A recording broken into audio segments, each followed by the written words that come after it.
গেল বছর 2024 সালে বাংলাদেশ এবং নিউজিল্যান্ড এ দলের মধ্যকার একটি দ্বিপাক্ষিক সিরিজ অনুষ্ঠিত হওয়ার কথা ছিল। এ দল বলতে গেলে দ্বিপাক্ষিক সিরিজ, যেখানে 4 দিনের 2টি ম্যাচ এবং ওয়ানডে সিরিজ হবে 3 ম্যাচের, সেই ম্যাচটা অনুষ্ঠিত হওয়ার কথা ছিল। কিন্তু বাংলাদেশের রাজনৈতিক প্রেক্ষাপট এবং 5 আগস্টের পর দেশের যে বিশৃঙ্খলা, সেই কারণে সেই ম্যাচটি অনুষ্ঠিত হয়নি বা সেই সিরিজটি অনুষ্ঠিত হয়নি। ম্যাচটি বাংলাদেশের হওয়ার কথা ছিল। সেই সিরিজটি আবারও হবে 2025 সালে এবং এই সিরিজটি হবে মে মাসে।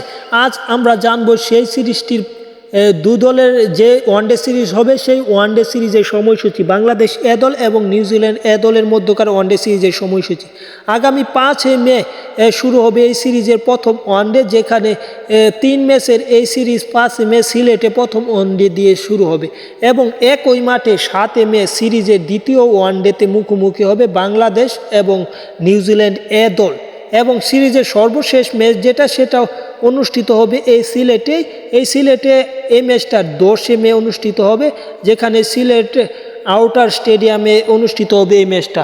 তাই সব কিছু ঠিক থাকলে এই সিরিজে বাংলাদেশ নিউজিল্যান্ড যেই এগিয়ে থাকুক না কেন, এই সিরিজটা জমজমাট হবে। এটা মূলত এ দলের সিরিজ, যেখানে নাইম শেখ অত্যন্ত ভালো করছে, তাকে দেখা যেতে পারে। এনামুল হক বিজয়কে অধিনায়ক করা হতে পারে, আরও আসিফ হোসেন কিংবা আকবর আলীদের মতো প্রতিভাবান ক্রিকেটারকে দেখা যাবে এই সিরিজে।